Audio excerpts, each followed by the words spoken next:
how many have been pardoned and from what various groups? Yes, the largest number of group that was pardoned was from the LRA, and from the LRA we pardoned 13,605. That is the largest rebel group we pardoned. And then followed by the West Nile Bank Front. West Nile Bank Front, we pardoned 6,580. And then also is followed by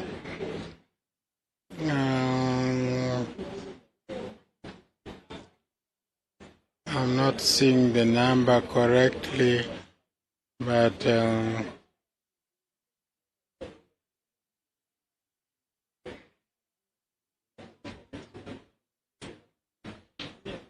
The Democratic. ADF, we pardoned 2,764. Okay, so far, what are some of those challenges that the Commission has registered that you think should be improved? We have had a challenge of mainly the short-term period I talked about. Initially, we were in place for 6 months. 6 months expired. 6 months expired. Then we have to apply for renewal. But the last renewal we were given, which is current, is 3 years. I think that's okay. We hope something will improve there. Because you go, for instance, when you talk to people who are to help, also support, who give you, help. They want something which is in place for a good number of years, but not something which is 6 months is going to expire. You talked about stigmatization. Yeah, stigmatization is there. When they go back home, we put them in the communities where they belong. In many cases, the community tend to look down upon them because of what they did to the community. So the community ignores them. Actually, in some cases, the community would like even to harm them, although they don't do it. So they feel stigmatized. They feel unwanted. And that was the chairperson of the commission. More is to come in our subsequent bulletins, but right now the commission stands that integration remains as the main focus. Back to you, Mildred, at the Political Command Center. Thank you very much, Ronette, for that update. We'll definitely keep around, and congratulations to those who've been pardoned.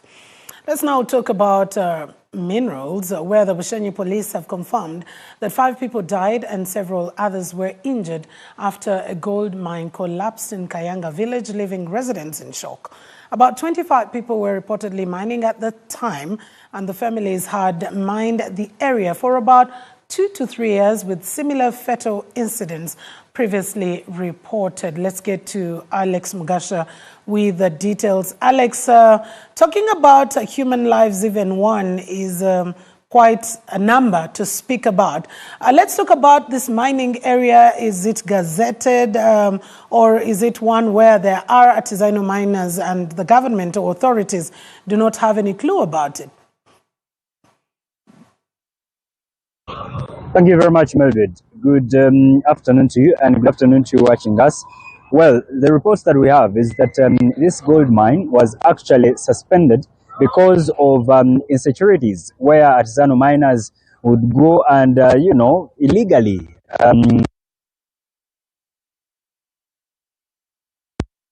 for now.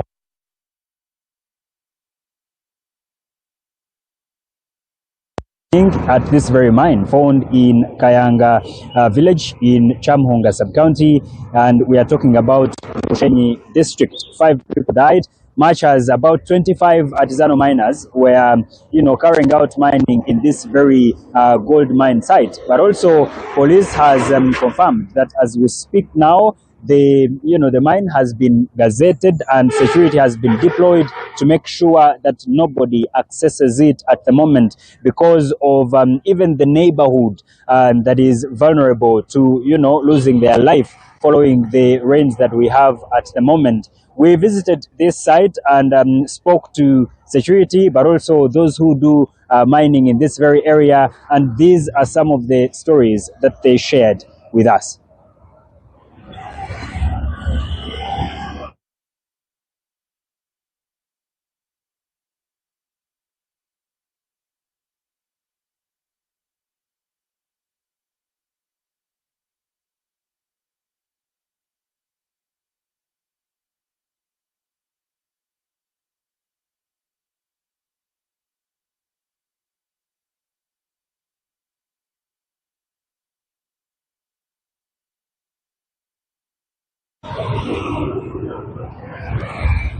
Well, a technical glitch there, but the people here say that it is not the first time this is happening.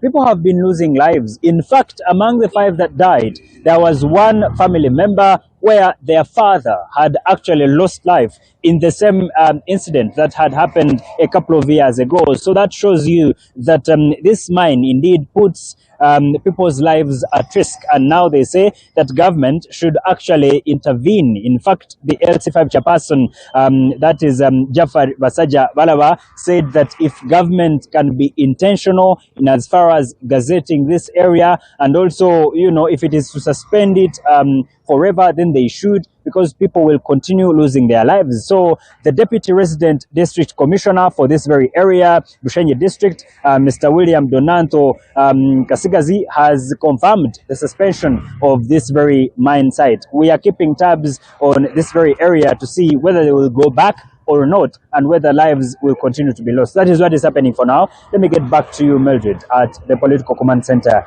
Good afternoon. All right, good afternoon to you, Alex Mugasha. Not very good news coming through, but we hope the authorities will take this up in full force. Let's now get back and head over to Parliament, where officials from the Government Analytical Laboratory, led by the Director Kefa Kuchana, failed to account for 34 billion shillings in the Auditor General's 2024-25 report on unspecified items. Kuchana's claim that the part of the funds was used for laboratory construction did not convince the oversight members, leaving discrepancies unresolved. Let's get to see. This is still an ongoing conversation, but let's listen in for a bit. We have been engaging ODPP that we can carry out a weeding exercise where some of these cases were already concluded in courts of law, and they are still with us already when they are already concluded. So we intend to liaise with the ODPP that we could see which some of the cases which have been concluded. However, it is not our style that some of these were still pending.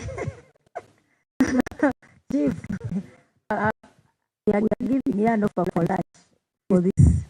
So it was a delay of 14 to 16 years, sincerely. People, some of the complainants have already died. I'm telling you, how I wish we knew some of these cases. A case that takes 14 to 16 years. And I'm telling you, this is pure unacceptable. 14 years, somebody moves up and down, moves to police, and them it's still within the laboratory. You just give up.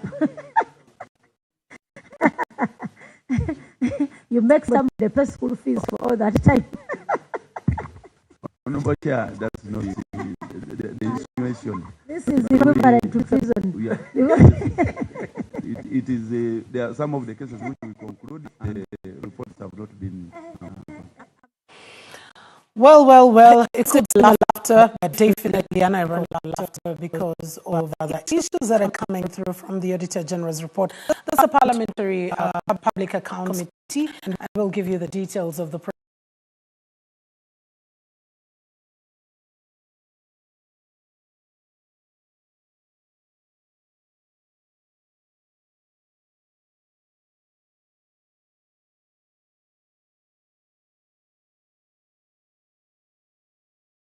But to discuss more, let's get joined by our correspondent, Thomas Sparrow from the DW in Berlin, and also get to find out much more about this one. Thomas, a very good afternoon from the PAL.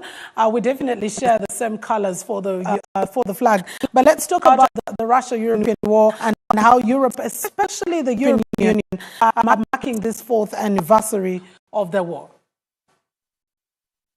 Hello from Berlin to all of you over there, and indeed the big topic here is it 4 years since the war in Ukraine began. 4 years, that's actually a very long period, and a period that many in Europe did not want to have. There was expectations that the war would probably not last this long, and obviously now the focus is centered on how to bring that war to an end.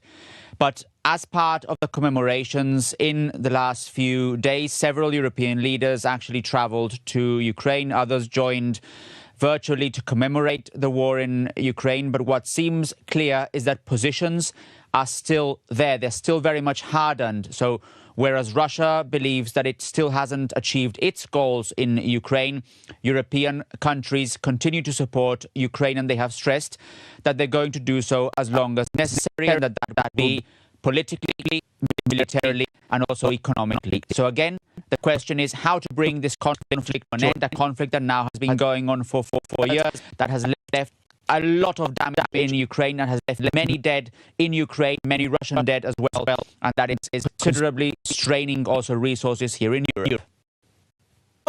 Thomas, let's take a look at some of the key challenges that Europe has faced in the quest to support Ukraine, but also what are the conversations around peace or negotiations being inside? You can imagine that since this war has been going on for 4 years now, there is a sense of tiredness among many in Europe, among the general population, let's say. There is still obviously considerable support when it comes to that support that I was describing towards Ukraine.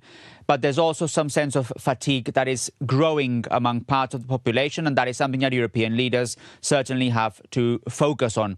A second element is European unity. In other words, whether all 27 European Union members can still stick together when it comes to helping Ukraine politically, militarily, and economically. There have been also gaps in that unity, for example, when it comes to the position from Hungary. Hungary has bilateral problems with Ukraine. That's 2 points. And the third point, and you mentioned specifically peace negotiations, is what kind of role Europe will play in these kinds of peace negotiations, because so far they've been brokered by the United States, and it's mostly the US, Ukraine, and Russia.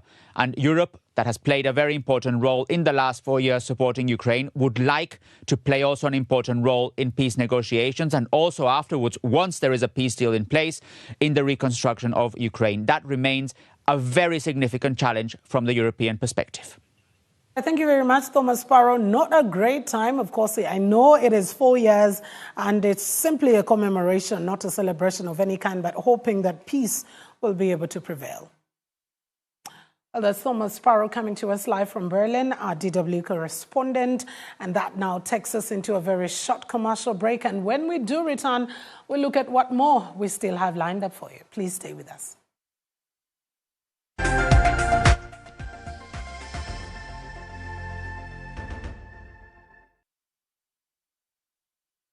2022 Kampala to Bushenyi, 2023